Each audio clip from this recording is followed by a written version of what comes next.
Bismillahirrohmanirrohim. Juma kuni ushbu 8 amalni bajarishni unutmang. Alloh taolo Juma surasida bunday marhamat qiladi.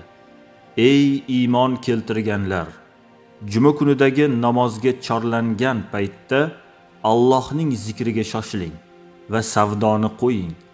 Agar bilsangiz, ana shu o'zingiz uchun yaxshidir. 9-oyat. Alloh taolo Juma kuni musulmonlarga bayram qilib bergan.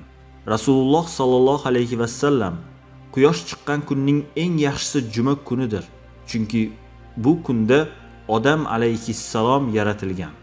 U kunda jannatga kiritilgan va u kunda jannatdan chiqarilgan va qiyomat ham Juma kuni bo'ladi deganlar. Bu kunda Alloh taolo bu ummatga juda ko'plab ne'matlar ato etgan. Rasululloh sallallohu alayhi va sallam Juma kunida bir vaqt borki, biror musulmon namoz o'qib turgan holda o'shanga to'g'ri kelib qolib, Allohdan yaxshilik so'rasa, unga buni albatta beradi dedilar. Demak, Juma kuni shunday vaqt borki, u vaqtga duoyingiz to'g'ri kelib qoladigan bo'lsa, albatta ijobat bo'lar ekan. Demak, biz Juma kuni ko'proq niyat qilib yaxshi tilaklar, yaxshi duolarni ko'paytirishimiz kerak bo'ladi. Juma kunining bir qancha odoblari bo'lib, ularga har bir mu'min banda amal qilmog'i lozim. Birinchisi, g'usl qilish. Rasululloh sallallohu alayhi va sallam bunday deganlar: kim Juma kuni tahorat olsa, qanday ham yaxshi. Ammo kimki g'usl qilsa, yanada afzaldir. Ikkinchisi, misvok ishlatish. Sochni yog'lab parvarishlash, xushbo'ylik sepish.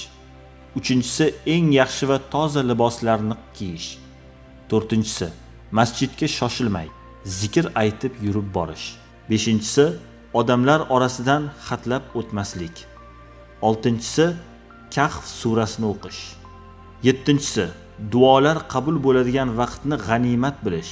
Ulamolar ushbu vaqt haqida ikki xil fikr bildirishgan. Birinchisi, quyosh botishidan oldingi oxirgi soatdir. Ikkinchisi, bu soat imom xutba aytish bilan Juma namozi tugagunga qadar bo'lgan vaqt orasidir.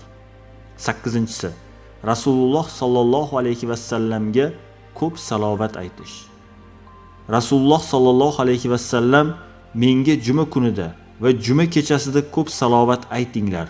Kim menga bir marta salovat aytsa, Alloh unga 10 marta salovat aytadi deganlar. Imom Bayhaqiy rivoyati. Demak, Juma kunining fazilatlaridan unumli foydalanib olishlikka shoshilishimiz kerak. Alloh taolo mazkur kunni barchamizga xayrli, barokatli qilsin va mana shu kundan gunohlardan to'kilgan holatda poklanib chiqmoqlikni nasib etsin. Va sallallohu taala ala xayri xalqihi Muhammad va ala alihi va ashabihi ajma'in.